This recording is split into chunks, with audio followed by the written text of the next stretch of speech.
welcome to Unpacking Japan. I'm Toby. Thank you for tuning in. Thank you, Daniel, for coming today. You're our guest and you came all the way from Tokyo. I did, all the way. You are the founder and CEO of a company called TokyoDex, and you basically work in the art space. You do art for office space, but not only, and we're going to talk a lot about that. But first, I want to hear a bit more. Who are you, where are you from, and what brought you to Japan? Okay, wow. How long should that introduction be? I have my elevator pitch and I have my slightly longer one. We can go for the longer one. We have time. Cool.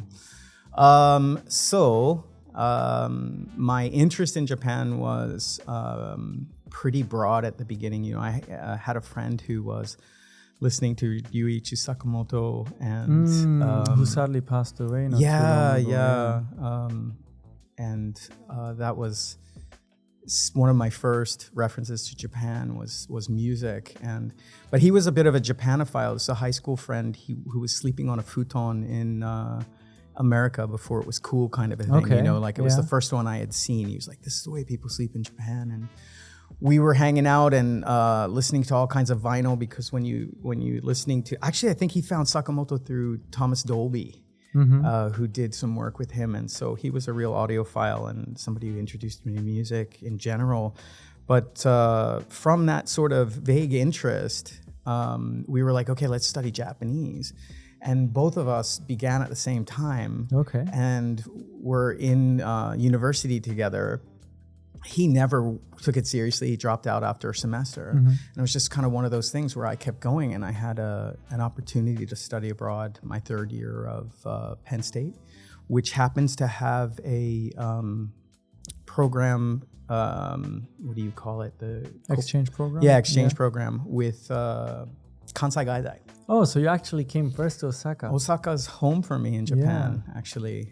It was really nice to come back today, but I spent 3 semesters at Kansai Gaidai, and then I was working here back in the 90s for like 4 years. Wow, nice. So Osaka was home as far as Japan was concerned for the longest time. So I did Gaidai, and then I was working, just as I said, in the 90s as a copywriter, English copywriter. Okay, so English copywriting for Japanese companies? For Japanese companies. So I was getting, at the beginning, my Japanese was not so good, and I was getting notes in English to write about Japanese products for catalogs or magazines. And as I stayed there longer and longer, my Japanese started getting better, and I started to do more of the translation and things like that. And in the middle of all that, I guess I should backtrack and say at Kansai Gaidai, one of the biggest ironies of my life was that I needed art credit to graduate from university, like core curriculum. So you were studying language? I was studying language on art credit, okay. You need like all these different basic credits to graduate from state schools, usually in the United States. And one of them was studio art. You had to have 3 credits in studio art. And I had to get that done while I was abroad. Or I was kind of checking boxes off to graduate on time. And so my friends have always been artists and musicians, and that's kind of who I hung out with. But I had this tremendous complex and thinking that that's not who I am. And I could never be an artist. And here I was faced with a choice between sumie, which is the brush painting, and toge, which is ceramics. Yeah, pottery. Yeah, pottery. And I knew that I couldn't draw to save my life. Still can't to this day. So I tried ceramics. I tried pottery and changed my life. It's super fun, right? I mean, first of all, it came to me pretty naturally. The wheel made sense to me, and within a few months, I was making, I look back now and God, it was, embarrassingly terrible. But at the time I thought, oh, wow, I'm like making art. And I just, every moment I had free, I found myself in front of the potter's wheel. And so when I graduated and then went on to get a job on the weekends, I was kind of a weekend potter for a really long time. And then in 1995, I went up to Sado Island for Earth Celebration. And that's a music festival run by the Kodo Drummers. Okay. Have you ever seen them? So the Kodo drummers is the big drums, right? The heavy Japanese. So drums. the taiko are the drums themselves. Yes. And kodo is a specific group. Oh, so the name of the band. The name of the band. And I think they're so famous that they've almost become synonymous with... I just made the... Yeah, exactly. But the Kodo drummers do a festival on Sado Island every year called Earth Celebration. And I went up there and was so impressed. And it felt like a life-changing experience to me. And the following year, I asked if I could help them out with something. And they happened to need... with anything, basically. I was like, how can I help you guys? And they said, well, we need English information, actually. And so I started working with them at the festival, doing English response. And then I was there for 2 weeks. And then the next summer, I was there for a month. And then the following summer, I joined as full-time staff. And from 98 to 2000, most of those 2 years, I was touring the world with them as a road manager and interpreter, and helped them navigate basically outside of Japan, part of their tour. Exactly. So we did tours in Europe and America a couple of times, and it was boot camp for me for art management. And through that experience, I kind of thought, you come on the inside and there's this sort of mythology of the artist, right? That, or at least there was for me, that if you're an artist, you have the touch of God. You have something that I didn't, or at least that was my... With an eye or a sense or... Yeah, like you have to be born with it. And then I saw from working with a group of artists that that's not necessarily the case. I mean, of course, they're all very talented people, but then I saw how hard they were working behind the scenes to get it right, and the dedication, and that, real constantly working to better yourselves. And I think I was like 27 or something at the time, and I thought, man, life's only once, and I think I want to give my own art expression a chance. And so they were very understanding about that, super cool. Said, hey, we want everybody in the group to find their best selves. And if that means leaving, so be it, kind of a thing. And because of that, I ended up helping them for a really long time, part-time on many projects. But I went once to Hawaii because I needed a break from Japan, but I also did not want to go back to the mainland, as it were. It's if you stay here long enough, it's very difficult to leave, right? You get over the curve, and then it's like, well, Japan is home now. It felt, when I went back to Philadelphia for some time, it felt quite aggressive after being used to Japan for a while. Especially Japan. It's a very safe space. And especially Philadelphia. But some videos have been touring the internet recently. And well, it wasn't that bad back in the day, but it's interesting, the point you said about your realization of art is not about necessarily a sort of divine gift, but it's hard work. Because we've had a few artists on the podcast, and just recently we interviewed an Ikebana teacher and artist. And it was the same, starting out from nothing. It was like, what am I supposed to do with those flowers and those branches? And then you start doing, and the more you experience, the more you see, the more ideas you get, the more you can practice, and then the better you get. And it must have been the same as well with your pottery, I imagine. When you first do your first pot, probably when the wheel is spinning, you press a little too hard and suddenly the clay just falls into itself and your mug is ruined. Right. So you need to practice and how much pressure to put on the clay. And the technical skills are definitely the beginning. And then once you have that, it's kind of like, what do I want to say? Like, what is it that I want to say through my work? And, they talk about 10,000 hours, but the more time you can spend just exploring and making mistakes or, failure, whatever that means, the better. And so I just gave myself some time to build a portfolio so while what was I was it, in Hawaii. What was it that you wanted to say when you decided to leave the Kodo drummers to experiment for yourself? That's a really good question. I didn't know what I wanted to say. And I think that was one of the big issues for me, is that I just felt like I had to find that voice. And so I started with vessels, with pottery, because that's what I knew. But I noticed that the more that I was doing, the less my forms were functional. I actually did a show with friends. I was at the University of Hawaii kind of doing post-grad work, and one of the shows we did was called Form versus Dysfunction, because, pottery, ceramic arts is, and I won't get into all of this for this recording, but ceramic arts is one of those things. Is it craft? Is it art? There's this constant argument, and there's people who really think that you have to follow certain rules, and there's people who have been breaking the rules. Different schools of thought. Exactly. And I was lucky enough to, my teacher at the University of Hawaii introduced me to the Dean of Ceramics at a place called Tama Art University. And his name was Kimpe Nakamura, and just on that introduction, I came while I was actually coming to work for our celebration in the summer, and I stopped by his house and I said, "This is where I am. Like, I'm making these vessel forms, but I'm struggling." He taught me the word kato, which is like this internal struggle.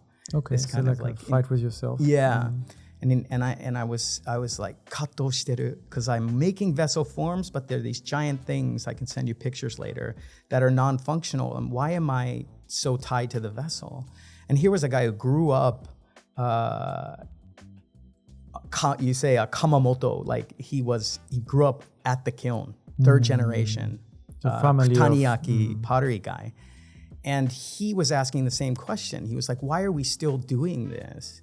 There's got to be other things to do with clay. And so he became the leader, really, in a lot of ways, of a school. He called it TokyoYaki. You know how there's all these different yaki? For different places, different cities, different districts, different masters. So he called it TokyoYaki, which is quite tongue-in-cheek. And so for people from traditional schools, they didn't like him at all because he was kind of saying what you're doing is kitsch because it's all been done before. And then he was making these really crazy installations with clay.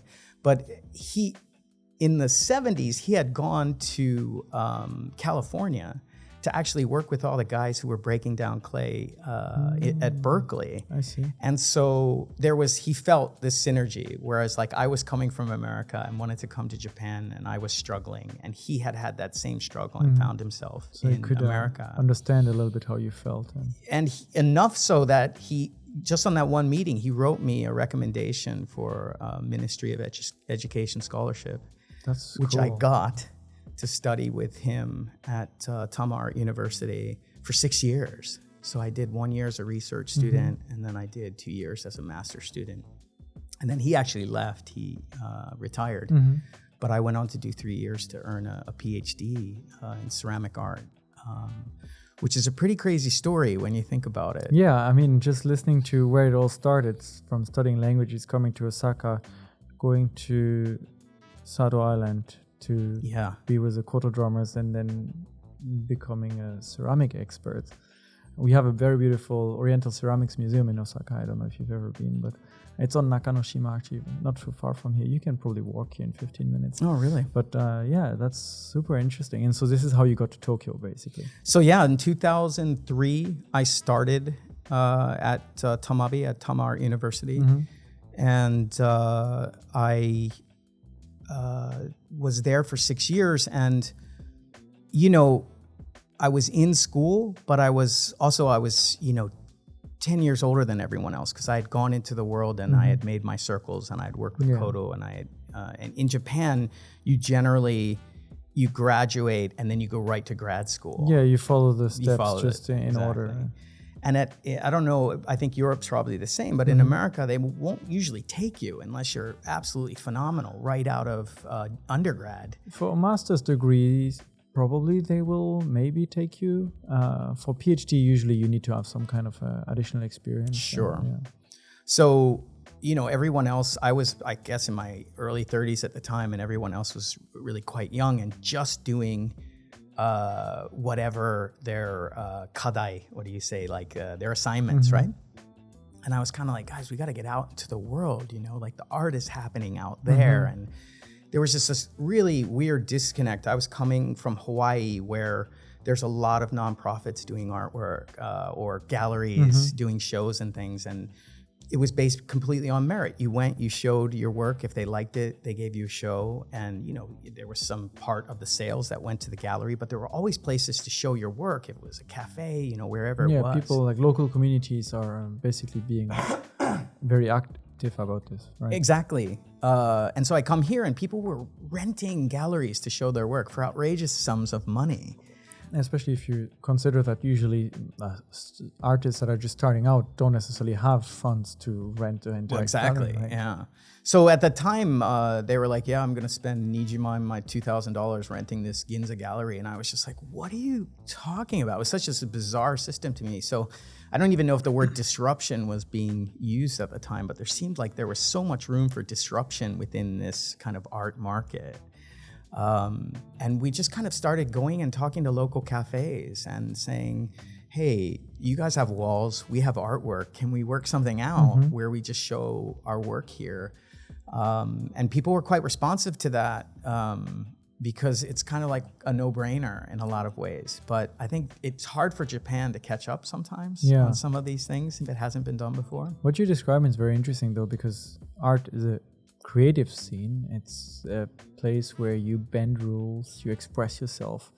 Yet what the system that you're talking about was very rigid and just we do our art within this frame and within this frame only, and we don't really think outside of. Oh man, we should go get a beer and continue that conversation because I could say so much about that. But that's exactly it. Like there was this,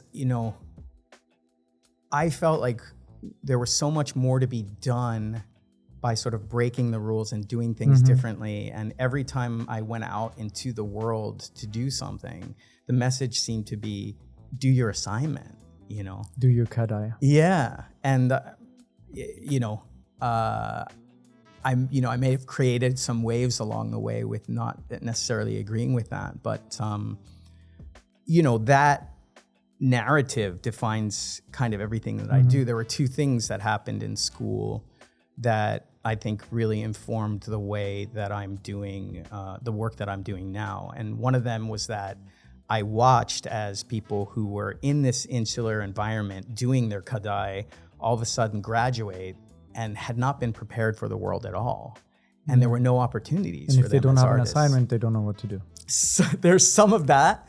And there's also just like, well, no, that's exactly right. If they were told what to do, they did it, they got their grades.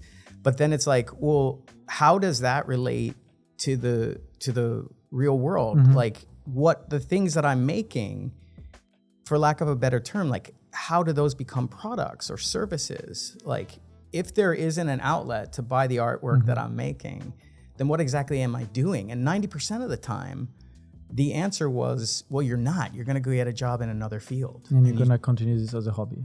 Yeah, if you're lucky, And then there's the 10% that are like, I'm going to go and get my studio and make my ceramics or whatever it is, their paintings, and they can do okay, now better than ever before in Japan for sure. But I'm talking about, 10, 12 years ago. And there just wasn't a space for artists to make a living doing what only they can do. And so part of the impetus to create TokyoDex was that. Yes. So I was going to get to that. Basically, these frustrations with how the art scene is or was at the time in Japan made you to realize you have to do your own thing, right? You have to disrupt the system, make small waves and kind of follow your own path. That was the biggest message for me coming out. And I think because I had already done my, circles with Kodo and in advertising, and I already knew kind of how to speak to people and how all that works, I felt comfortable sort of trying to create something new. And I was also very lucky because a couple of things happened. One, I still had clients from my copywriting days all through school. So I was, these days, I think it's much more competitive, but back then, to be able to speak Japanese and write and read and all that stuff. Now the main competitor is AI, right? Exactly, right? I would not want to be making my living as a translator these days. But back then there was like, a lot of work going around. So I could support myself that way. So I didn't immediately have to make money through TokyoDex. And the other thing is I hooked up with these guys called Rinpa Eishidan, and I'll send you links later. But they were doing, I was actually doing live art performance using this potter's wheel. And they were doing kind of fast forward motion painting, fast forward art time lapse before it was cool. Like now it's like everybody has their iPhone on while they're painting and then you can see So they were the doing results. it with like actual camera, setting up the stage and just like live painting it and then... Yeah, but we're talking about 2006, 2007. So YouTube had just come out. Final Cut had just come out. Those cameras had certainly not come out yet. These cameras had not been here yet. In fact, we had to change the DAT every hour. Do you even know what a DAT is? It's a digital tape. So like it's digital media, but it's a 1 hour tape. So it's recording, and then you have to pop it into a machine and dump the data through this other converter. Okay, so is video. beyond my knowledge. I'm dating myself here, but video recorders with internal hard drives hadn't even come out yet, right? So we had a locked off camera set up in front of whatever stage we had, whether that was a wall or a room in some cases, and every hour they were like, tape, and somebody would go and they would change the Run tape through the room, just like... Yeah, and just switch out the tape, and we kept doing that, and then we data dump at the end of the day. And we weren't even doing time lapse because it wasn't photography, it was a running videotape. We were just dumping that data into Final Cut, speeding it up 100 times, 200 times, 300 times, whatever it was, and then it would just drop frames, so it looked like time lapse. And again, you look at it today and you're like, so what? But back then, when we threw those up onto YouTube, people went crazy. And we literally, these guys hadn't put up any of their old videos on YouTube because nobody could speak English, and there was only an English interface at that time. And so they were like, can you, Dan, can you put this up on YouTube for us? And we put it up. And then immediately, it was at the top page of YouTube, and at that time there was only one YouTube channel that the whole world looked at. It was only one. And now there's all these different, depending where you are, right? There's a YouTube Japan, there's a YouTube France. They have like that. There was one YouTube channel at that time, and we were at the top page. So we started getting emails from like Good Morning America and commercial gigs here and there, and that trajectory, I'm happy to talk as much as or little as you like, but we ended up doing the proverbial, this is maybe, I don't know. We did a McDonald's ad. Not my proudest moment, but that's where it took us kind of thing. That's quite a landmark for back then already. Sure. So we started getting all these commercial gigs, and you can look up Rimpa and you can see the history, and I'm happy to send you links. I'm still very proud of some of that work. We'd love to see this old YouTube video. Really amazing probably stuff. Still up there. Oh yeah, everything's still up there.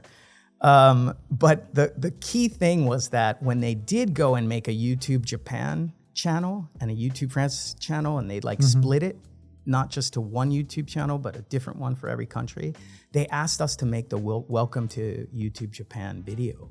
Wow. And they asked us and it was like they'd become a friend of mine in the YouTube office. I went to visit them when I was in Cupertino, and he was like, hey man, can you get us something by Monday? We'll make it the welcome video. Can you get it by yesterday? And this was Friday, right? And so I think the guys were out at a nightclub on Saturday night, and on the way back, 5 a.m., Shibuya Scramble, they just had a piece of plexiglass and some spray paint and a beatboxer friend. And they just sprayed Welcome to YouTube Japan with the beatboxer guy there. And then I sent it over the weekend, like on Sunday morning.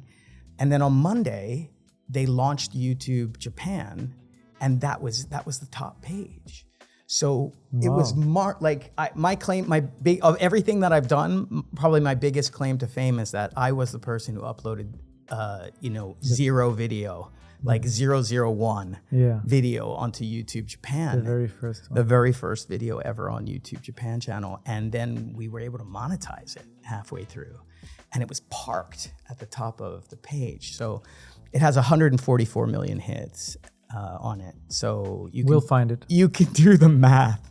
But that was very, very helpful when I was first starting out. So this was the very beginning of TokyoDex. Exactly, yeah. If you're defining TokyoDex today, what exactly is it, and what is your mission with the company? So after I graduated, I went out into the world and basically was just pitching art gospel to anyone who would listen. And as I said, my mission was to find artwork, find paying jobs for artists, and to support myself at the same time. And I kind of realized that I really wasn't going to be a studio potter. I wasn't going to be a studio artist. That what really, when I felt most alive is when I was working with that crew, when we were doing things together, when I was helping to sort of produce things. And so I gave my own work a break for a little while post-graduation, and then really just went out and as I was doing my other side hustles, talking to companies about like what can we help you with. And some of the first gigs that we got were with like Red Bull, because they were painting refrigerators, and Clark shoes. We did a series of painted shoes for like social media, but there was basically the people that understood us were ad agencies, and the marketing side, and usually gaishike, like American or European companies that already understood the power of art in marketing and advertising. And then slowly but surely, we started getting smaller mural gigs. We did a large mural installation for a commercial real estate company called CBRE in 2014, where we curated 3 very large walls, and then everybody in the commercial real estate industry was coming through that office. And it was just like, wow, what is this giant? Who made this, and where does it come from? Mural. This kind of mural art? There's always been office art, of course, but it was usually in the confines of some frame, right? And all of a sudden, we were doing these really outlandish, large-scale murals. Kind of a bit, maybe I can imagine in Japanese context, it could have been seen like a graffiti, something you're spraying on the wall, but not necessarily art as in a traditional definition of it. But it is art in its own way. Of course, but it wasn't it certainly wasn't accepted on outside walls. It still kind of isn't. Still kind of is. Well, we see in some districts are, I'm thinking here in Osaka, for example, Amemura has a lot of also art wall art. Dotonbori has some. Dotonbori has a couple of walls that have been sprayed. But yeah, definitely not as much as in other countries. So that change has been slow, but I think that by having this kind of visibility, if we had done it for an IT company, it probably wouldn't have taken off for us as much. But the fact that we did it for a commercial real estate company meant that architects were coming through there, interior designers were coming through there, builders were coming through there. And it was a really cool space. I'll send you photos, but it ended up in magazines and being the backdrop for dramas, and it was quite a famous installation.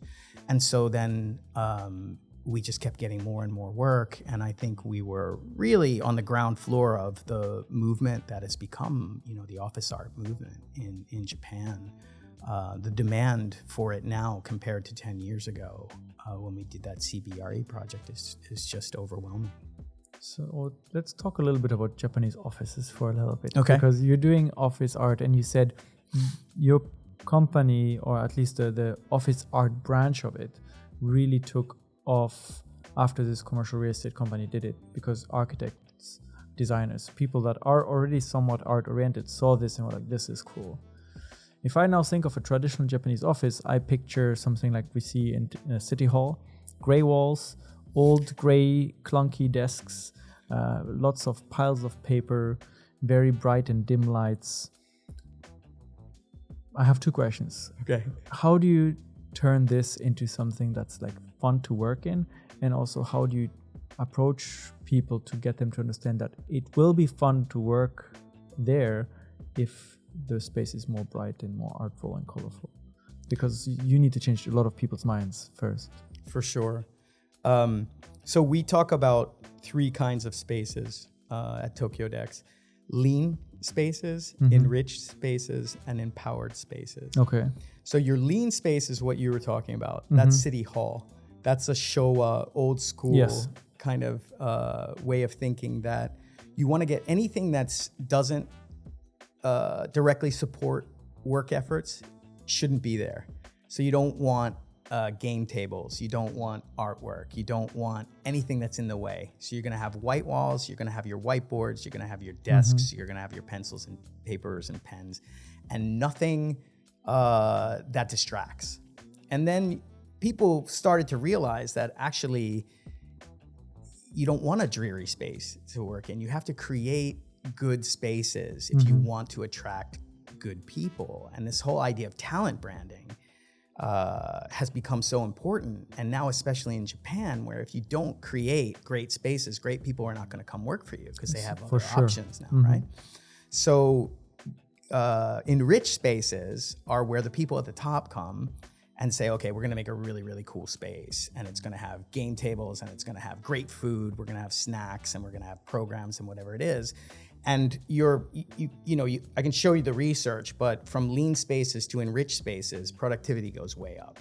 It's not hard to see, because if you're in a dreary space, you're just like, man, like I don't want to be here. When it's 5 o'clock. Exactly. When it's 5 o'clock. And if you've got foosball, then you can, or if you can look at some artwork and get lost in it for a little while, it's a more pleasant experience for you. This is more like an enriched space. This is definitely it was designed for having space for work and space for relaxing, and kind of have a good balance between both. So enriched spaces are awesome, and we do a lot of enriched space work. Empowered space is where the people who are working there actually have input as to how the space is created or maintained. And that means that you're part of a workshop. You're part of anketo. What's anketo? Questionnaire. Survey. A survey, and you get to speak your mind and say, "This is what I think is important." And even if your ideas aren't used, the fact that you were part, like your employer thinks that your opinion is important, they show that in empowered spaces, the productivity goes up even more. So I think that's how we convince people, that we come and we show them the before and after, and we show them the surveys that we've taken. We did a project with MEDI, with the Ministry of Economy, Trade and Industry, believe it or not. So talk about, your conservative city hall kind of places. I'm visualizing a group of Ojisans in very large suits, 70s glasses, and but it's not, though. That's the thing. That was my image as well. And then we went there and we saw the dedication and we saw the energy, and they were so excited to do this art survey with us. And they were able to fund a mural for us to do it. And we went from like bare nothing city hall to this incredible hallway installation with a group called Whole Nine, who are actually based in Osaka here. Cool. But it was not who we thought they were going to choose, and the work was not what we thought that it was. It's very bold. This stuff is all or nothing. Yeah, kind of. But I think it was because we went through this empowerment process that we asked everybody that when somebody, there's these two giant hands on the walls. I'll send the pictures and maybe you can. We'll add it. Yeah. But, normally people would see it and they'd be like, no way, that is way too streety. But because we did this workshop together, and when they said, why hands, we could tell them with the input from their own members, the boss was like, yeah, that sounds right. And it went through, and it's a super powerful transformation. And so, I think the really tough thing is, in Japan and in the rest of the world, everyone wants to see the numbers. It's like, yeah, it looks cool, but how does this contribute to a more productive space? But more and more, there are studies being done by MEDI and other government bodies and private organizations that show that art is just good for the soul, and it's good for the workplace. Like, it gets people motivated, it gets them talking. You can hate a piece and it can still be very successful for your company. We've actually gone into places and we've done something, and then the feedback was like, well, I don't think this matches our values. And the boss was like, really? Tell me more about that. How do you see our values? And what do you think that we should be doing?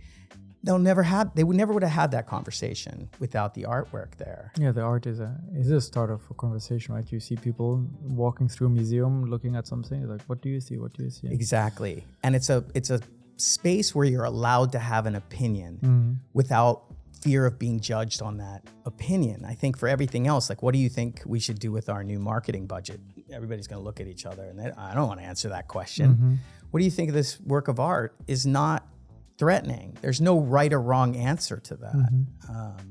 And I always say, if we're making artwork that everyone likes, it's actually kind of probably Boring? 大したことない. Boring, right? Whereas if we're making artwork that really resonates with some people and doesn't with others, then hopefully they're going to talk about why, and that's going to lead to some self-discovery and getting to know each other, which to me is more important than everybody liking the artwork itself. I was going to ask you what makes a good artwork for an office space, but I believe you just basically answered that question, right? There's a lot of ways to answer that question. The more I've done this, the more I've learned about that as well. I think at the beginning, I was very much curating as an artist, and I just wanted to do really cool stuff, right? So if I saw a blank wall, I was just looking at it as a canvas and being like, man, we could just, get this artist to come in and explode and do something amazing. And now I'm thinking much more, we as a company are thinking much more about how is the space going to be used? Is this a place we want people to relax? Is this a space we want to motivate or stimulate? Kind of really trying to unify the artwork with the design. So we do a lot of time, we spend a lot of time talking to the designers about their concepts and what they want to be happening there. And then try to create a framework for the artist to express themselves within. So the curation part is really important because we want to make sure that the client is excited about the artist. So then they're going to say, we trust the artist. We want the artist to do their thing. Not to be like, oh, can you do this? Can you do that? Can you make that yellow? Can you make that blue? Can you draw in the style of this other artist that we saw? You're never going to get good work that way. So for us, that curation process, and we've made all the mistakes, believe me, it's really figuring out what the artist, what the client needs, who the artist is, how much input they're willing to take, how much direction they're willing to take. And if there's a good match. Exactly. Did you notice anything that was typical, maybe Japanese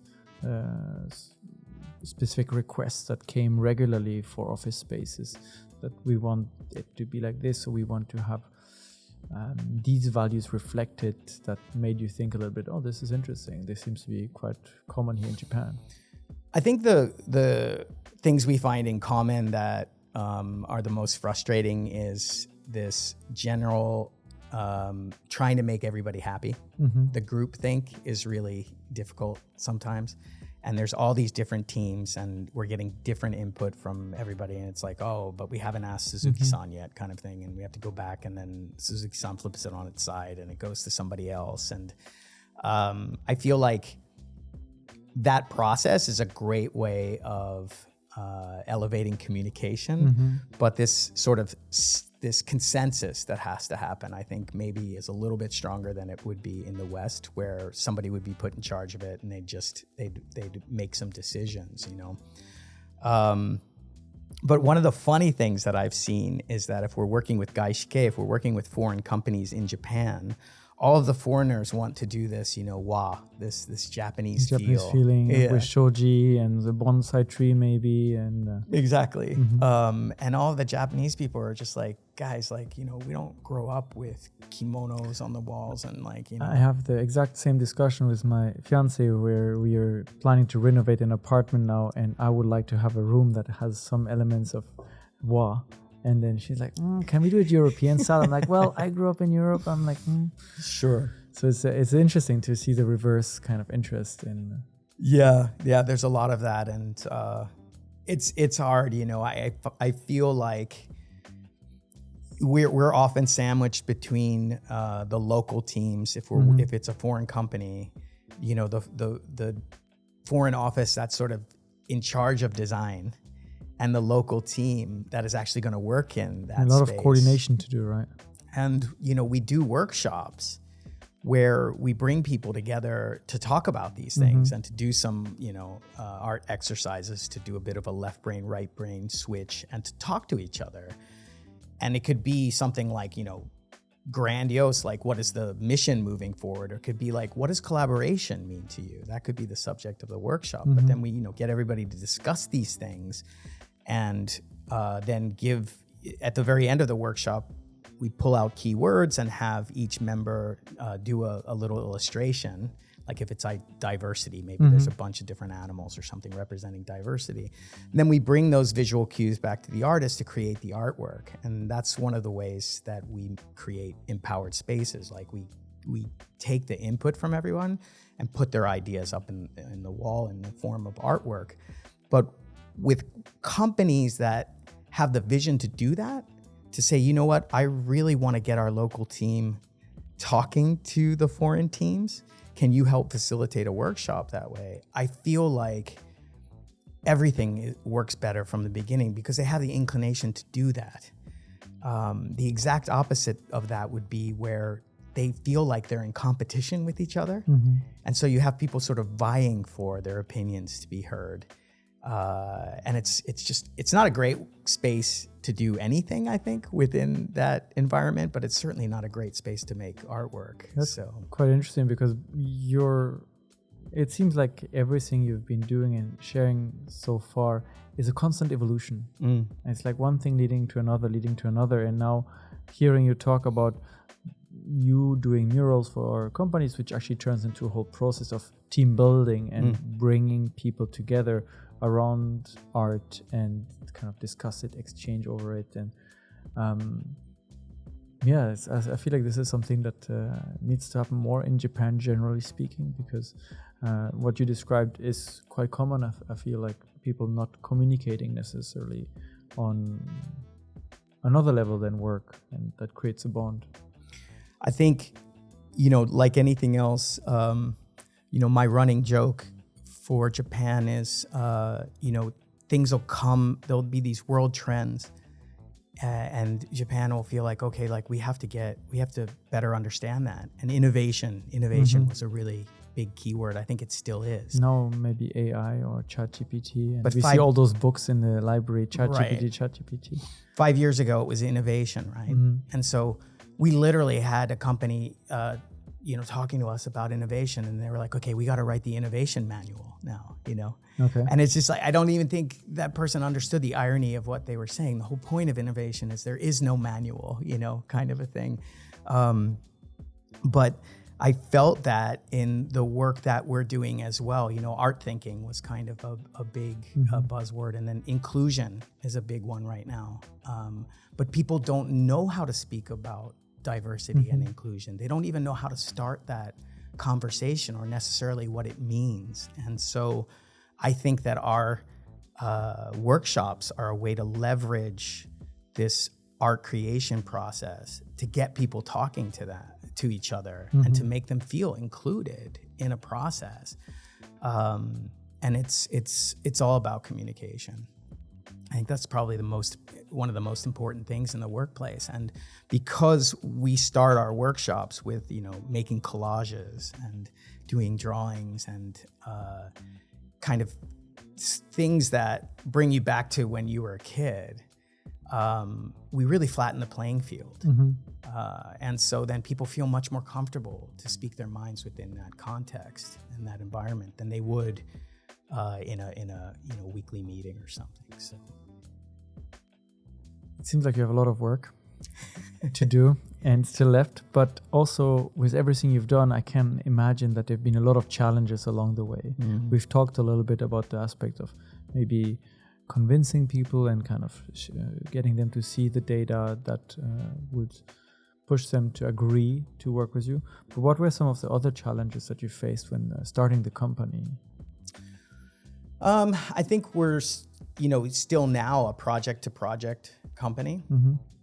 And just from a business side, it's hard to get recurring customers because we go in, we do these amazing installations. And they stay for 10 years. Exactly. Everybody's super happy.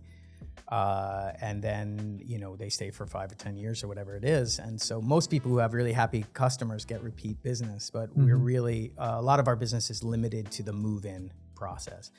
And so the workshops have been a solution to that in a lot of ways to offer we realized we called them vision wall workshops, but we realized they don't have to end with a wall. It could be a vision canvas, it could be a vision Zoom background, it could be, for us, the resulting artwork is a monument to the discussion that was had, a monument to that communication and to the thoughts that were shared.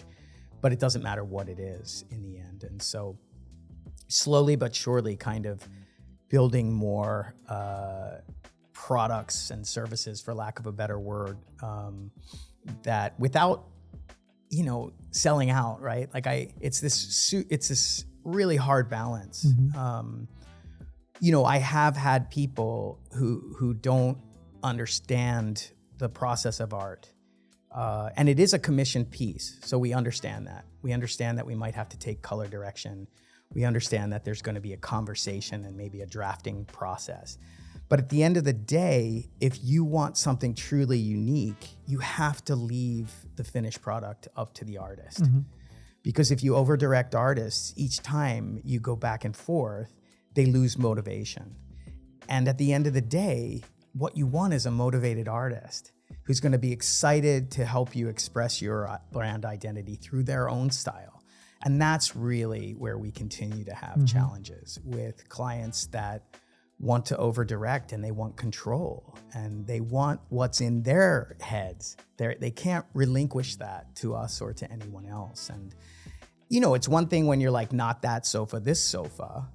But I know designers get really frustrated too. But design is a functional, when you're designing something, it has to be functional. And so there's a back and forth there where it's like, well, this is how it's going to be used. This is what we want. So the office designers are used to a really collaborative process.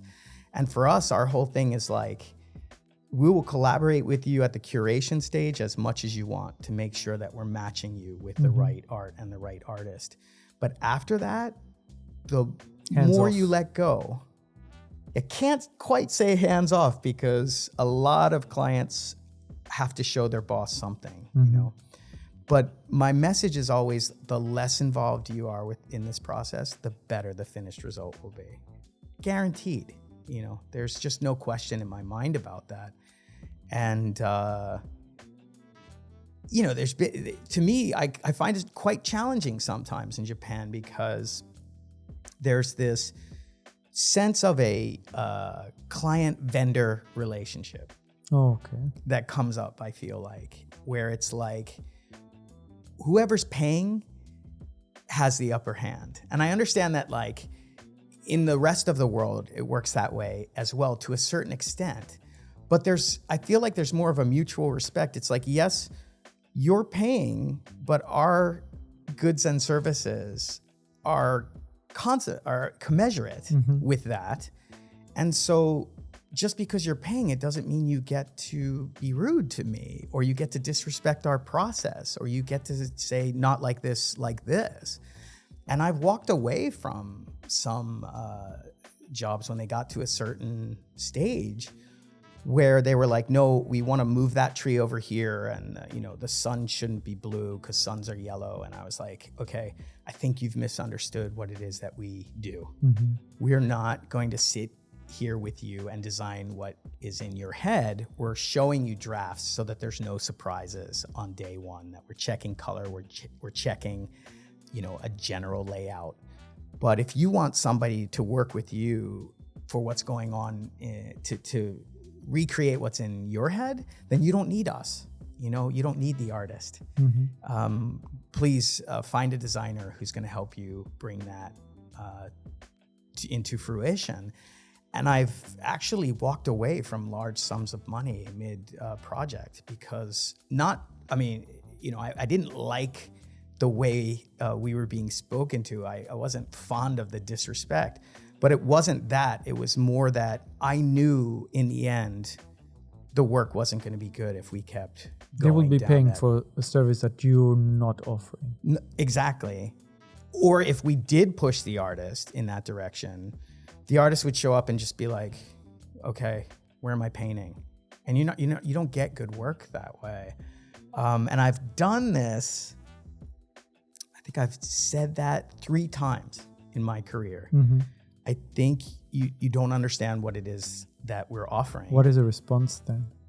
I don't think we're a good fit here. We can't do good work for you, and we only want to do good work. And of the 3 times, 2 of those people came back very apologetically. Interesting. And they were like, I'm sorry, it wasn't the boss. I wrote the manifesto to the boss, but it was the number 2 or number 3 person who came back to apologize. They wouldn't want to admit it themselves directly, right? Well, I think it's touchy batekini. That sort of hierarchy may not allow for it, but they were like, listen, I'm really sorry. I will get this person away from the project. Can we come back to the table and talk about this again? And then I just kind of said, these are the ground rules. We can accommodate this, but not this. It's not what we do. And we've never had a project. Let's put it this way. We've had lots of projects that I found incredibly frustrating in their process, but we've never finished artwork and I had people be like, I hate it. Everybody always loves, not 100% of the people there, but in the end, everybody is really pleased with the work, but the process of getting there, man, it's... But art is a process, right? Yeah, it's not an easy one. You said at the very beginning when we were talking about when you were working with the koto drummers that you realize art is hard work. Maybe the process is a big part of it. The process of creating a safe space for artists to work within is, I think, what we really do. We do their fighting for them. Because if you don't have somebody managing this in between and you're the person having these conversations, I mean, talk about demotivating. I know from my artist friends that they're just like, we love working with you guys because you get it. You go to bat for us. I've been on the other side. I've worked with clients who, when Rimpa, the group I mentioned at the beginning was, had this amazing trajectory, we were working with all kinds of people who are like, not like this, like that. So I know what that does to everybody's motivation and psyche. And so I think I'm paid to fight sometimes, that's my biggest job, is being like, guys, I'm sorry, I can't do it. And it's in your best interest. I'm not saying this to be difficult. I'm trying to work with you to get the best results possible. I want to talk a little bit more about the artists, because I imagine you've worked with a lot of artists, different styles. Do you notice recently any trends in the Japanese art scene, anything that stands out to you that kind of reflects the era we are living in? Well, it's a tough question, because I think the work that we do is really limited to the commercial spaces, right? So we're doing offices and hotels once in a while, events and stuff. So we're really working with a lot of muralists, some designers, illustrators when we're doing large prints, and more we're working with fine artists and taking photos of their artwork and blowing them up for large scale prints and things like that. So I don't feel like, I think the office art trend has the market itself. I don't have the statistics in front of me, but just from the amount of work that I'm seeing out there, it's just in the past 5 years, it's become this incredible, like, art itself I don't really feel like was spoken about in Japan. Art was something you went to a museum to see on the weekends, but the idea of art being in our offices, in our cafes, like closer to home, I think is sort of a new movement in Japan. And along with that, and this is not really the sphere that I deal in, but just from going to shows and seeing what's happening out there, the amount of international collectors interested in Japanese art, the amount of, and like I was saying at the beginning, my whole thing for creating, one of the big impetuses for creating TokyoDex was to find work for artists. And I think that there are more and more artists who are able to support themselves through the creation of their own artwork. And more artists who are showing abroad in Asia and even America. And it's amazing to see.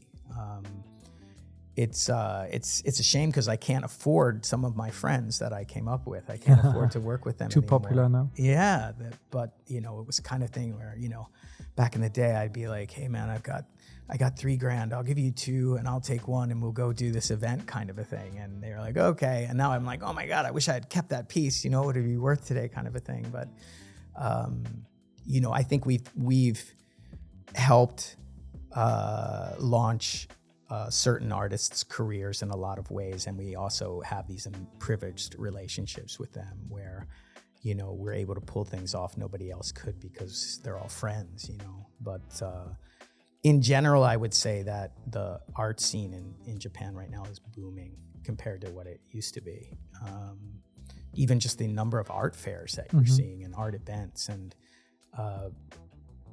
art destinations, kind of, like people will go out on the weekend to see. Yeah, well, to mind come, for example, the islands in the Setouchi, the Naoshima, beautiful, Teshima also right next to it.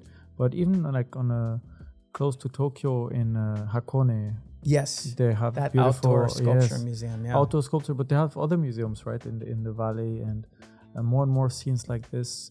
And I feel like they're combining more and more architecture with art, with nature, with everyday life, and it's kind of becoming a new ecosystem, right? Yeah, it's really exciting to see. If you had asked me 10 years ago, I wouldn't have believed it. There was really no art market here, and I think there's more and more collectors, there's more and more interest. It's really exciting to see what's happening in Japan right now. What do you feel now for you personally and for your company, TokyoDex, would be the next step into kind of developing something you'd like to do that you're not able to do at the moment, for example? I think for us,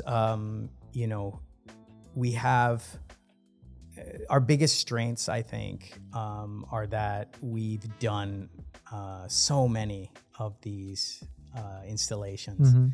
So we've made all the mistakes. We know what to look for. We know what questions to ask. We know how to work with designers. We understand space design.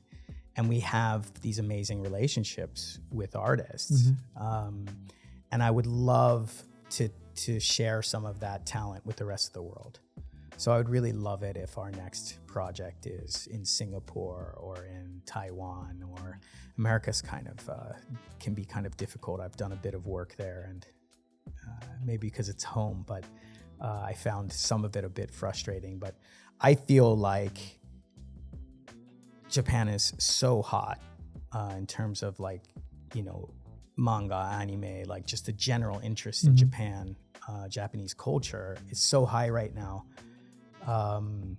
And I would love to be able to lead some of these amazing talents to bigger markets and other opportunities outside of Japan. What do you think is required for that to happen? Do there needs to be any kind of systemic changes on a higher level, or is it just up to just continuing to bring people to the spotlight? Yeah, I think it's about finding those opportunities like anything else. Really for the past 10 years, we've been working to build a portfolio, and it was our 10th anniversary last year, and we worked with a magazine called Shoten Kenchiku, which is Japan's premier architectural magazine, and they did a showcase of the past 10 years of our of the office installations that we did. And the magazine's called Innovative Office Art, and I'll send you a copy. But to me, that was like a milestone. I don't know of anything else that sort of exists. Well, 10 years is a big milestone, right, for a company? Absolutely. But the publishing of that, and to just have it in my hands and look at it, and I'm like, okay, we're ready to take this now to the next place. But we're a small team. And, when scaling businesses is a really tricky matter.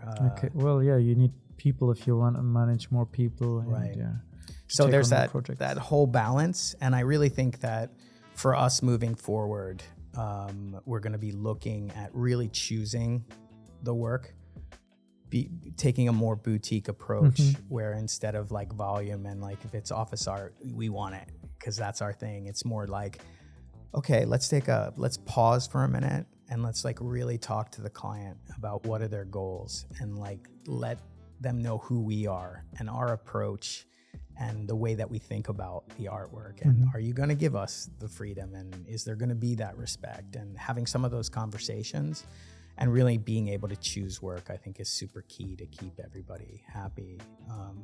Because the best work comes from, a good ride, a good process. And the more work I do, the more I feel like that's important to me. Is there any place in particular, whether it's a building, you mentioned Singapore, but maybe a particular building in Japan or abroad that you'd love to be able to set up one of the artworks? There isn't a particular building as much as I would say I would love an architect to see what we've done and say, okay, we did a project for a game company called Goody. And this is the closest I've gotten to what I was about to say, where to start with the artwork and then build the building around that. It's just like, what's the craziest thing that we can do? As a museum. Almost like a living museum, but it's like, well, we want to make this. And it's just like, okay, if you want to make that, then the ceilings have to be this high. And like start with the artwork and then build the building around it. That would be really cool. But the closest we came to that was this project we did with Goody, where it was like the designers wanted it to be a giant canvas. And so they designed it in that way. And so we had all of these different layers to work with and all of these different points of view. And then to come on as a curator, working with designers who had that understanding, working with a client who had a tremendous respect and understanding of art process.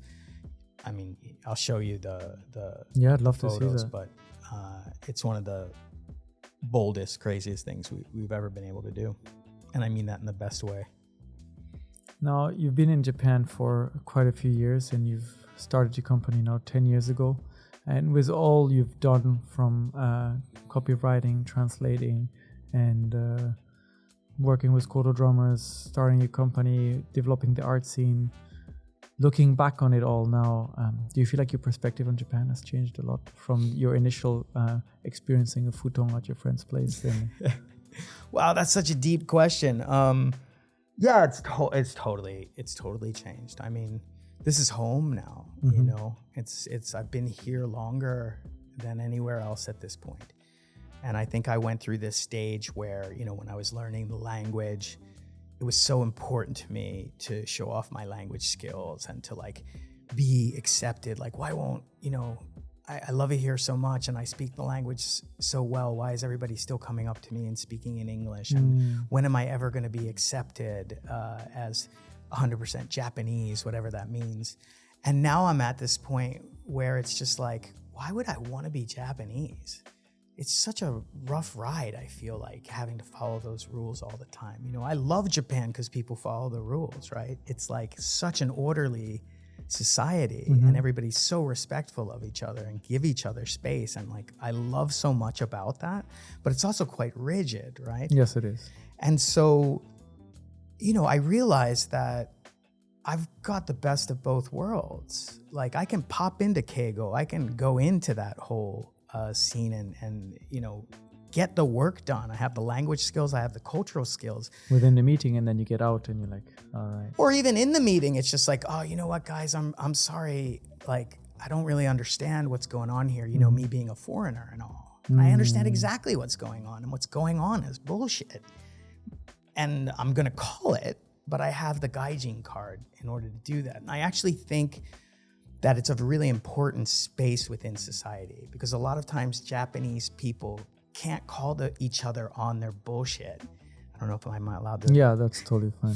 But that's our job. They'll lose face if they do it. But I'm not afraid to go up to somebody. I'm not going to be rude about it, but I'm going to be like, you know what? Like, that meeting wasn't cool. And your guys can't talk to us that way. Like, that's not the way that you speak to people that you want good results from. Like, you have to change your culture. And I'm not talking about Japanese culture. I'm talking about work cultures, so that there's this mutual respect in order to get really great collaborations done. And I'm not afraid to say things like that to people. And they usually thank me for it, because everybody, you know, there'll be that one guy in the room and everybody's just like, oh my God, this person is not being helpful right now. But nobody's going to say it. Nobody's going to say anything. Or there'll be some glaring problem where people obviously aren't talking to each other. And I'll get off the call and I'll just be like, hey guys, this is a Kafka play, what's happening right now. It's like we're all talking around these problems and it's getting worse and worse and worse. And I can see where this is going. And I've been there before and it's not a good place. So can we stop like blowing smoke and actually talk about what Address needs to get done in order to have a good project end. And so I think it would be much harder for me to do that if I were Japanese. Yeah, that's a good point. And it goes back to art and creating conversation, basically. Yeah. I mean, I think that somebody told me that in grad school. They were like, you should call what you do communication art. Because I have always been a words person. And I think helping people to iterate these processes and to understand what's important to artists, they've never even thought about these things. And the artists have trouble explaining that as well. And so we sometimes call ourselves art tsuyaku, right? Or the art translators. Yeah. And I think doing art direction well is really important work, but it's also very difficult to sometimes explain to people the value of it. But sorry, your question was about Japan and well, I think you've answered it. Your perspective has changed, and you realize that you don't necessarily need to fit in the mold, but rather you can just be yourself here in Japan as well, and that people will accept you. Yeah, they'll accept me for that, and they'll actually appreciate what I have to offer, because it is different. And that's what diversity is all about, right? So there aren't that many places in the world as a white guy where I can be a part of the diversity conversation. And I say that kind of tongue in cheek, but I think here is one place that I can. And giving people other perspectives is really important work.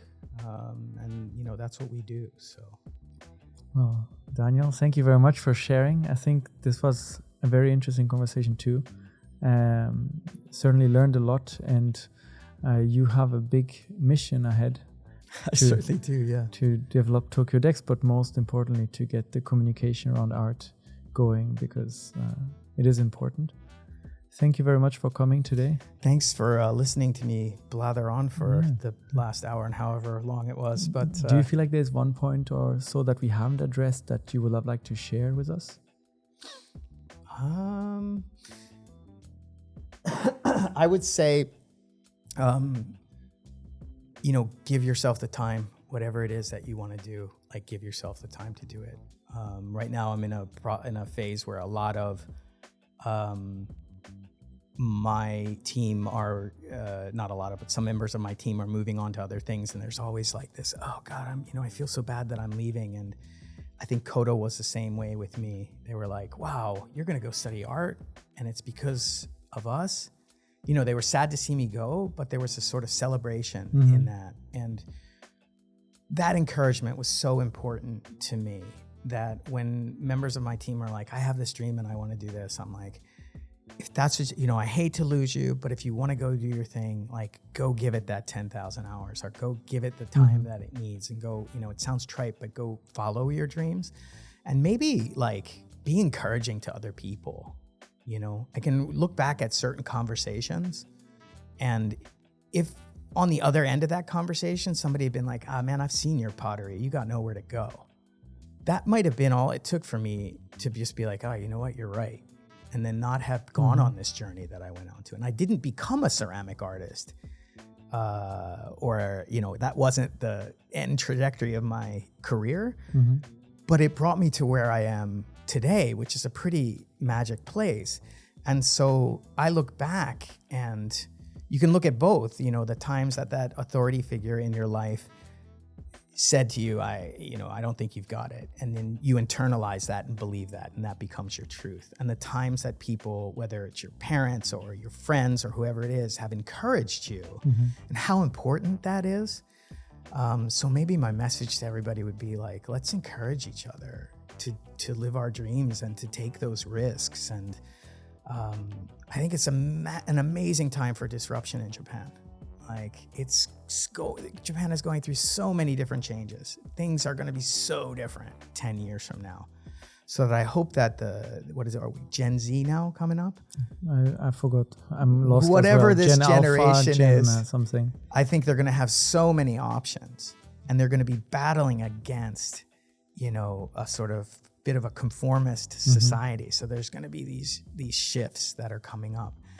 and you know, forget whatever the Oji-sans are saying, you know, like forget the naysayers, and, you know, go and live your dream, because it's one time, you know, as far as we know, it's you know, once through that we get. So you got to do what makes you feel magic, and you got to express the art within yourself, whatever that may be.